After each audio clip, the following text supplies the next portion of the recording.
What's up, everyone? We're back with a lens review that I think a lot of you are going to be very, very interested in. If you've used the G1 version like we have here at Geek Culture for a number of months, you're going to really like the G2. As a matter of fact, I've been testing this out for the past couple of weeks, and the image quality, video, and photography has really impressed me. It is just a beast, man. Here it is, the all-new 28-75 III VXD G2 in the house. Let's talk about it.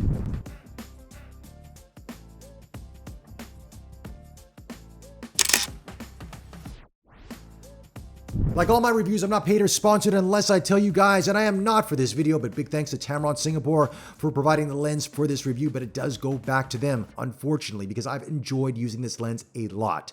You know, it's nice to use really great performing lenses that are just workhorse lenses that get the job done. You don't need to think twice about them if they're focusing well, if the sharpness is there, if there's any issues with it, it just works. And that's what I like to use this lens for. I've been using it for a number of videos here on Geek Culture. You've probably seen a few of them over the past couple of weeks, and also on my own personal channel. And every time I've used it, I've gotten a comment one way or the other, commenting on the image quality, how sharp it is and how good it looks.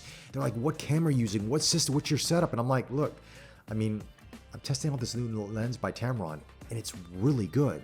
And it's been this lens. This has been the lens I've been using for the past couple weeks, primarily on a lot of videos. Now, this video that I'm actually filming on, just in case you're wondering, is the Tamron 35-150 f2 to 2.8. It's just a fantastic sort of prime zoom lens from Tamron. I'm going to be doing a review on this as well. That is just, it's on another level. It's really, really good. I mean, this could be the one lens is all you need for as a wedding photographer and events photographer, but we'll talk about that when I get to that video. Having said that, for a lot of you out there, I know you don't have time to watch this entire video, so I'm going to give you the concise points of this review right here, but please subscribe and like this video. It does help us out a lot. With that, it is a bitingly sharp lens. It is fantastic in terms of autofocusing speed.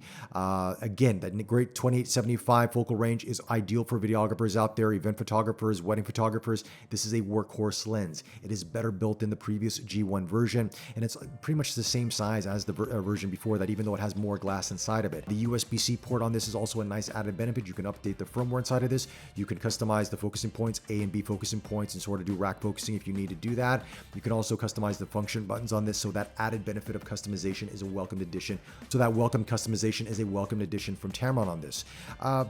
Build quality, better, as I mentioned before. Made in Japan. It's not made in another country. It is made in Japan. Tamron considers this one of their flagship lenses, and you know what? Having used it, I can see why they do so. There's been no issues at all using this lens. It's been one of my favorite Sony E-mount third-party lenses I've used in the last 6 to 8 months overall. Now, in terms of the internals, the G1 had 15 elements in 12 groups. This has 17 elements in 15 groups. Now, the diameter of this lens is slightly wider, coming in at 75.8 millimeters around. So it's a little bit girthier than the G1, but of course you got more glass inside, so you need some room to fit it, right?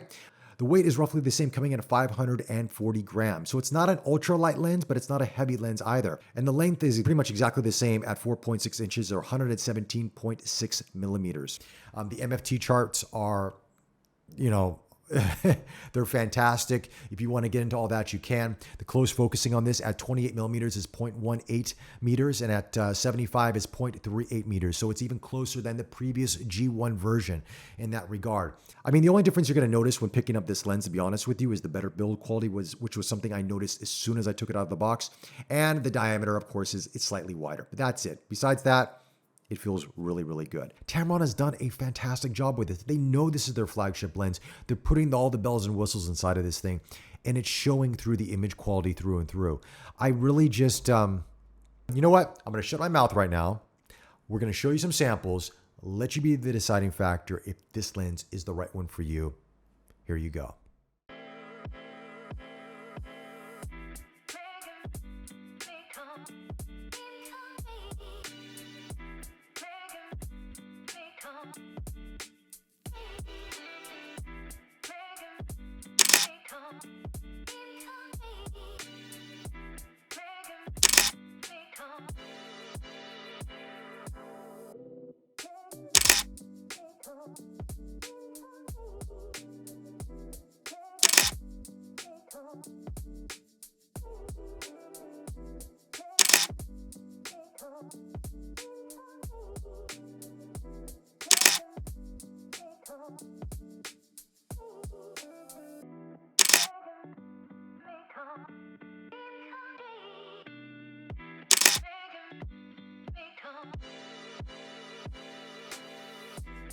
So as you can tell from the sample footage, photo and video, this is a fantastic lens. It's sharp, wide open, it's sharp stop down, it's great for video, it's great for photography. If you need one lens to have in your kit, if you don't have a 24-70 and you're okay with a 28-75, it's a little bit of a, different focal range. But if you're okay with this and you're okay with a third-party lens, because some people are not, this is one to definitely consider from Tamron.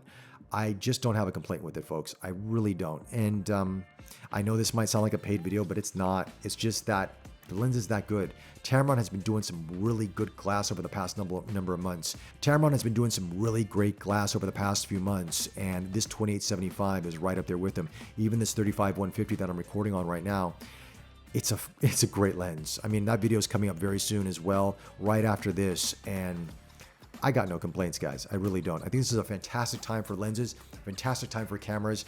And, one thing that I like about Tamron is while you might not get some of the features that, of course, a native Sony lens will give you out of the gate, if you're on a budget or if you're just looking to save some money here and there, this is a great option to get in your camera bag and you're not going to miss a beat, in my personal opinion. So those are my thoughts on the all-new 28-75 2.8 Di III VXD G2 lens.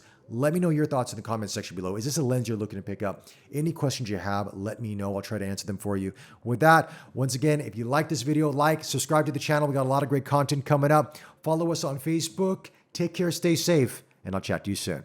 Bye.